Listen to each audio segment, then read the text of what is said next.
아니하시고 반드시 보응하실 것임을 가르쳐주고 있습니다.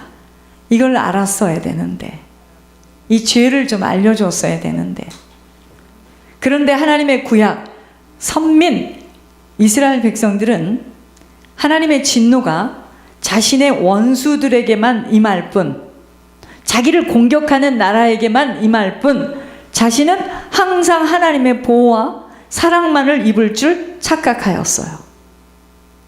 그리하여서 하나님의 계명을 지키기보다는 도리어 죄를 범하는데 더욱더 분주했어요. 죄를 짓는 것이 물 마시듯이 하다. 그렇게 죄를 지키기가 분주했다는 거예요. 그러니까 하나님의 진노의 재앙을 자초하곤 했던 겁니다. 우리들 역시도 사랑의 하나님만인 줄을 알고 넉넉히 계명을 지키는 것보다는 무엇을 하고 있으면 아버지가 축복하신다는 것을 잘못 배워서 그토록 끔찍하게 죄를 짓고 살아왔던 시간들을 지금 열매로 치르고 있다는 것입니다. 우리가 살아가는 인생이요, 우리가 살아온 것을 지금 그 보응을 지금 치르고 있는 겁니다. 누구 탓을 하오리까? 본문에서도 이러한 이유에서 이스라엘에게 임할 하나님의 진노가 예고되어 있는데 세 가지 재앙이에요. 자, 이제 이 재앙들에 대해서 자세히 살펴본다면 하나님께서 얼마나 죄를 미워하시어 철저하게 보응하시는지를 알 수 있습니다. 여러분, 하나님은 죄를 정말 미워하세요. 여러분, 공부 못한 거 죄 아닙니다. 몸 아픈 거 죄 아니에요. 돈 없는 거 죄 아니에요. 죄를 짓는 거, 이거는 진짜 반드시 보응을 치르게 돼 있어요. 죄에 대해서는. 그러므로 욥기 34장 10절 11절에 너희 총명한 자들아 내 말을 들으라. 하나님은 악을 행하지 아니하시며 전능자는 결코 불의를 행하지 아니하시고 사람의 행위를 따라 갚으사 각각 그의 행위대로 받게 하시나니. 우리가 죄악을 멀리하고 우리 자신의 영적 자세를 바로 해야 함이 반드시 보응을 치르게 돼 있어요. 우리한테. 우리만 치르는 줄 아세요? 후손들이 또 치러야 하기 때문입니다. 욥기 21장 19절에 하나님은 그의 죄악을 그의 후손들을 위하여 쌓아주시며 그에게 갚으실 것을 알게 하시기를 원하노라. 여러분, 그래서 부모가 됐다는 것은요, 함부로 못 삽니다. 자녀를 생각한다면 함부로 살 수가 없어요. 영적 대물림이 바로 이것을 말씀하시기에 죄의 대가를 무섭게 치름을 알려주고 죄를 멀리하도록 가르쳤어야 하는데 지금 왜 천국을 못 들어가요? 죄 문제가 해결이 안 돼서 못 들어가는 겁니다. 그런데 이것을 자꾸 한 번 구원받은 사람은 천국은 따놓은 것처럼 배워왔기에 죄에 대해서 무감각한 거예요.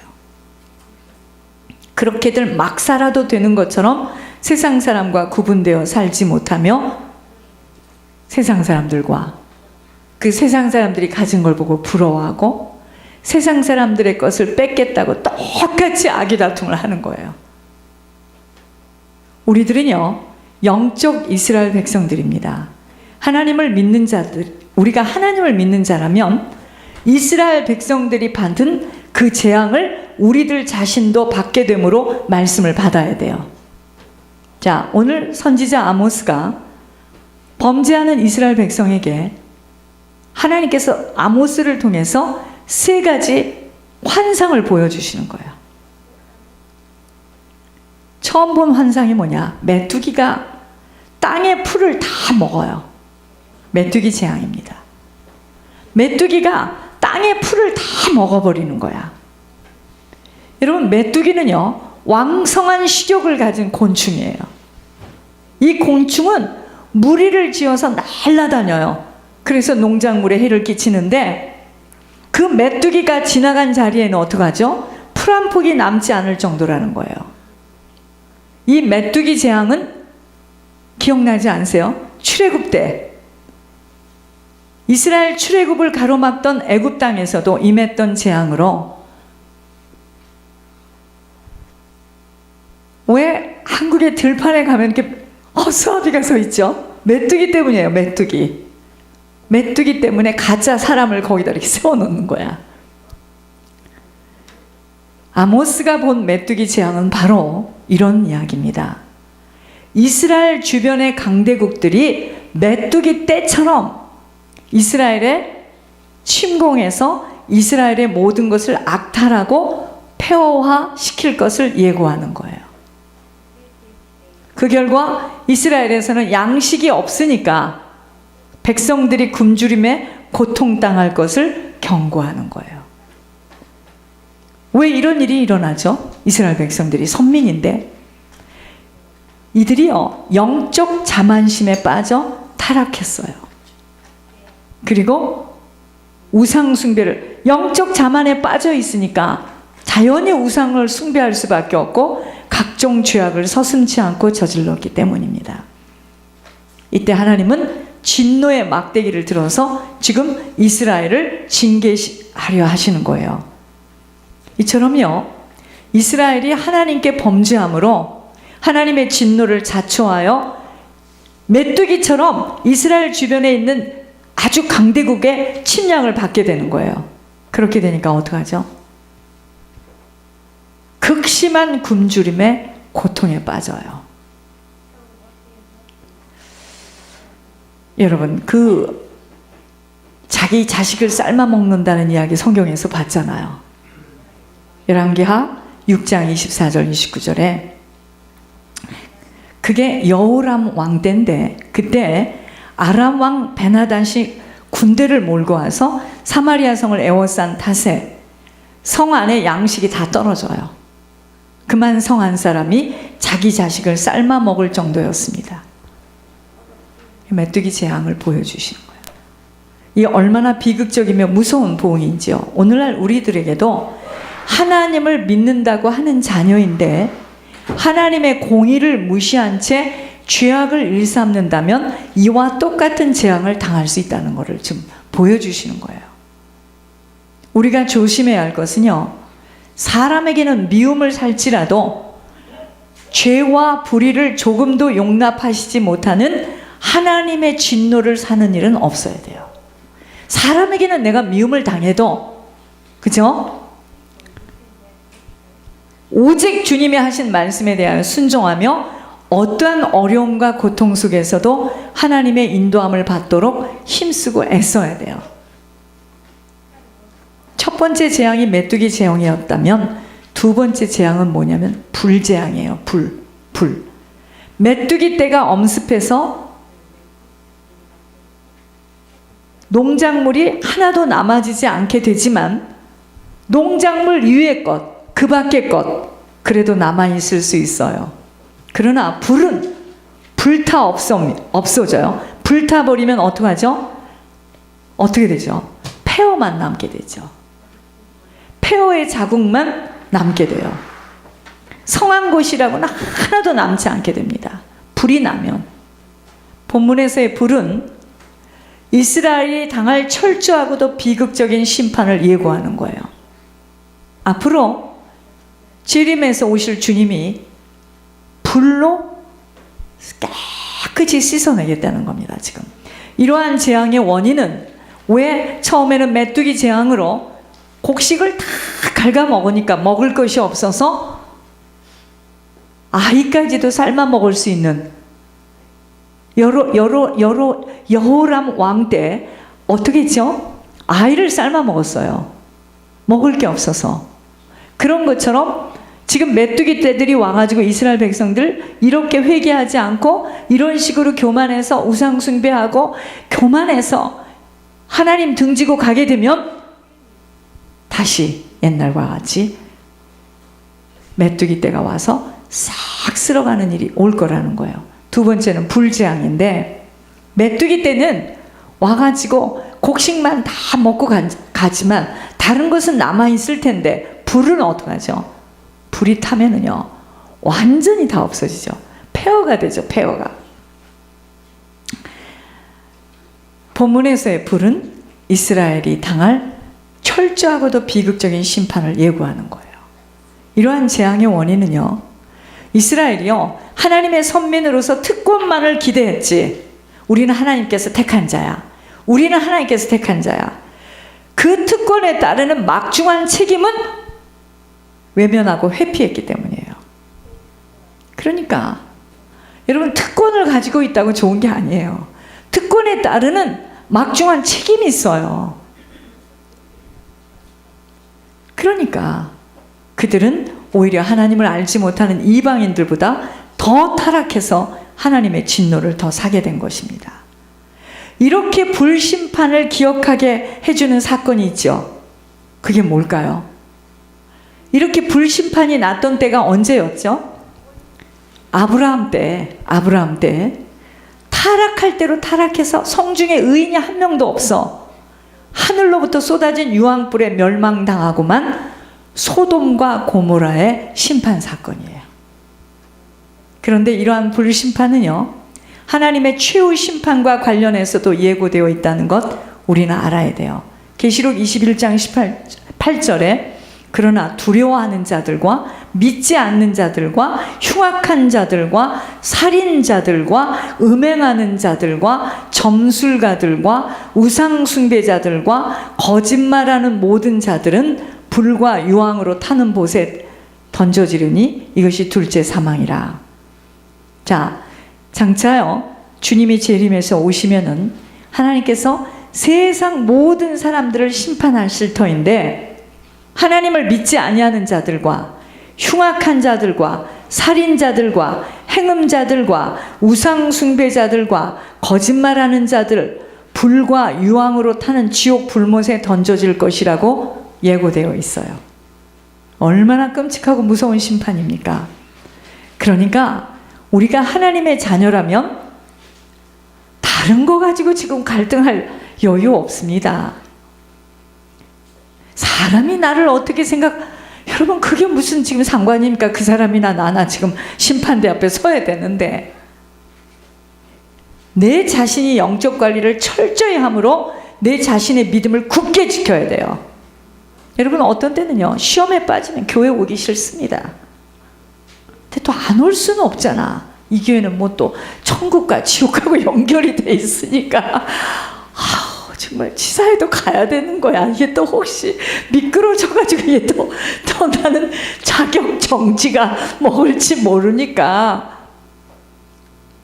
시험에 빠지면 교회 오기도 싫죠. 그런데 와야 돼. 왜냐면 내 자신의 믿음을 굳게 지키고 하나님 앞에서 지금 살아야 되니까. 여러분 어떻게 하든 죄악을 자르고 멀리 해야 돼요. 왜냐? 서야 되거든, 하나님 앞에. 세 번째로 아모스에게 보여준 환상은요 다림줄 재앙이에요. 다림줄 재앙. 다림줄은요 줄 끝에 나비나 쇠로 만든 추가 달렸대요. 그래서 건물을 지을 때 건물의 이 수직 상태를 재는 것이 다림줄이라 하네요. 건축자들은 이 다림줄로 집을 짓거나 담벽을 쌓을 때 그 수직 상태를 재어 바르지 못하면 다시 쌓은 것을 다시 허물고 바르게 쌓곤 하는데, 본문에서의 다림줄은 하나님께서 이스라엘 백성들의 영적 상태를 재는 거야. 그래서 하나님과의 수직 관계가 바르지 못한 자는 멸망시킬 것을 예고하는 거예요. 실제로 이스라엘이요 하나님과의 바른 관계를 지속하지 못한 이유로 멸망을 당했는데, 북쪽 이스라엘, 북왕국은 아수르, 남쪽 유다는 바벨론 침략을 받아서 무너지죠. 그런데 이와 같은 하나님의 청량은 장차 우리들에게도 지금 행해질 겁니다. 그러니까 하나님 앞에 서야 된다는 거예요. 다른 걸로 지금 속상할 게 아니에요. 신자와 불신자를 막론하고 모든 사람들은 하나님의 최후 심판날에 그 보좌 앞에 서요. 그래서 영적 관계를 하나님께로부터 이제 형량을 당하게 돼 있어요. 여러분, 이것만 생각하시면 됩니다. 그리하여서 하나님의 공의의 잣대를 만족시킨 자는 영생의 길로 들어갈 것이고, 그렇지 못한 자는 영벌에 처하게 될 것입니다. 그러므로요, 우리 모두는요, 우리 자신이 목숨을 잃는 한이 있더라도 반드시 하나님과의 바른 관계만을 회복하여 유지하도록 힘써야 합니다. 여러분, 하나님은요, 죄에 대해서 반드시 보응으로 갚아주시는데, 하나님을 멀리하고 죄악을 일삼고 살아갈 때는요, 메뚜기 떼와 같이 인생에 구멍이 납니다. 참 이상한 일이야. 열심히 노력하는 게 문제가 아니에요. 구멍 나지 않아야 되는데 메뚜기 떼처럼 와가지고 내 인생에 내가 실컷 번 걸 다른 사람이 써. 그것만이 아니라 이제 돌이키지 않으면 형태를 찾아볼 수 없을 만큼 왕창 무너지게 되는 보응으로 본문을 통하여서 깊게 확인하게 되었습니다. 그것만이 아니라 주님의 심판대 앞에서 피할 수 없는 죄의 대가로 형벌 속으로 들어가기에 항상 하나님이 나를 감찰하신다는 말씀을 절대로 잊지 않고 말이나 생각의 결정이나 행동에 사람 앞에서가 아닌 하나님 앞에 서야 돼요. 그러나 아직도 자신의 의가 강하고 자기를 자꾸 감추려 들다가 자꾸만 사단의 덜미에 붙들려요. 여러분, 사단이가 제일 무서워하는 사람이 뭐냐면요, 죽일 때만 죽여봐. 여러분, 사단이가 우리를 공격하는 맨 마지막이 뭐겠습니까? 죽음이에요. 죽음. 죽여봐. 여러분, 이런 사람처럼 무서운 사람 없습니다. 죽겠다는데 뭐 살겠다 할 때 무서운 거예요. 그래, 난 그런 사람이야. 죽여봐. 어쩔 텐데. 숨지 마세요. 그래, 나 그런 사람이다. 어떨래? 이렇게 나오면은요, 진짜 상대방은 오히려 그런 사람에게는 힘이 있죠. 저 사람 봐라. 자기를 모두 다 그냥 보여주네. 야, 그럼에도 불구하고 저 사람 참 귀한 사람이다. 그게 지금 권 목사님이에요. 그런 이야기를 어떻게 책에 다 나와요? 하나님이 쓰게 하게 하셨지만 힘이 있는 겁니다. 사람이 나를 어떻게 보고 나를 대하는가 하나도 중요하지 않아. 부탁합니다. 안 중요해. 지금 하나님이 내게 무엇을 말씀하시려 이런 일들이 내 앞에 놓여졌나로 모든 일과 사건을 보아야 하는데 그저 눈 가리고 아웅하려고 자신을 포장하고 감추고 자신의 것들이 드러나면 화들짝 놀라고 하는 것들은 아직 하나님이 나를 감찰하신다는 말씀이 들려지지 못하고 있는 거예요. 여러분, 하나님 나를 지금 감찰하고 계세요. 우리가 지옥을 안다면 이 땅에서의 그 어떤 일에도 갈등할 아무런 이유 없어요. 지옥을 바로 알아야 천국을 소망하게 됩니다. 자, 지옥이 어떤 곳인가 하나님께서 직접 말씀하셨어요. 마침 오늘 새벽에 하나님 말씀하시는 거예요. 지옥이 어떤 곳인가? 지옥은 무서운 곳이다. 불덩어리, 유황불, 살이 들어가도 뼈가 들어가도 그냥 녹아버리는 곳이다. 유황불이 몇만 배, 아니 상상을 초월할 수 없을 만큼 뜨거워서 뼈도 녹고 살도 녹고 그냥 녹아버리는 곳임을 너희들은 상상이나 할 줄을 아느냐? 그렇게 무서운 곳, 상상을 초월할 수 없을 만큼 어떻게 표현을 해야 할 만큼인지도 모를 만큼 무섭고 흉악하고 음산하고 무엇이라 어떻게 표현을 해야 하는 곳, 무서운 곳이라는 것을 전하고자 하노라. 뼈가 녹고 살도 녹고 하지만 녹지 않도록 우주 만물 창조주 하나님 유일신 아버지께서 뼈도 살도 녹지 않게 하여 아 뜨거 숨을 몰아쉬면서 아 뜨거 아 뜨거 악악 소리를 질러대며 어찌할 바를 몰라 숨을 몰아쉬면서도 곧 뜨거워서 숨이 막혀 혓바닥이 타도록 갈 정도로만 있게 하면서 거친 숨을 몰아쉬도록 하는 곳, 이게 지옥이에요. 입에 타 들어가 물 한 모금 먹고 싶을 만큼 어찌할 바를 몰라 하도록 만들고 있는 곳, 그렇게 지옥은 무섭고 흉악하고 온 몸이 녹아서 완전히 형체도 보이지 않을 만큼 그렇게 뜨거워서, 아니 녹아서 없어지는 곳이지만 아니 녹아버리면 쉽잖아요. 근데 이건 녹지를 않아. 흉악스럽게 뼈도 녹지 않도록 할 것이고 살도 녹지 않도록 해서 영원토록 소리를 찔러대며 혓바닥이 뜨거워 물소리조차도 먹고 싶다고 소리칠 수도 없는 곳, 지옥이다. 지옥행으로 갈 자들이 지구 땅에 엄청나게 많이 있노라. 이 지구 땅에서 조금만 아파도 새끼손가락이 촛불에 조금만 베어도 소리 지를 것임이니라. 하온데 지옥은 온 몸을 집어넣어 뜨겁도록, 아니 무서워서 소리조차 지를 힘도 없도록 하는 곳이 바로 지옥이니라. 권 목사는 지옥을 보았으니 알 수 있을 것임이니라. 무서운 곳, 흉악한 곳, 상상할 수 없는 곳, 그토록 무섭고 흉악한 곳, 그곳을 내 백성들이 가고 있으니 어찌 통탄하지 않을 수가 있겠느냐. 죄를 짓고도 아닌 척 포장들을 하고 얼굴 모습은 희죽희죽 웃고 있으니 보기조차 더럽구나. 속성들이 똥물로 가득해 가지고는 선한 척, 고상한 척, 아름다운 것처럼 꾸며 가지고는 이리때 속성들을 갖고 있으면서도 상대방들에게 어머, 여보세요, 어쩜 그렇게도 어여쁘게 생기셨나요? 라고들 가증스러움을 떨고 있는 이들이 있으니 더럽기가 한량없구나. 노심초사,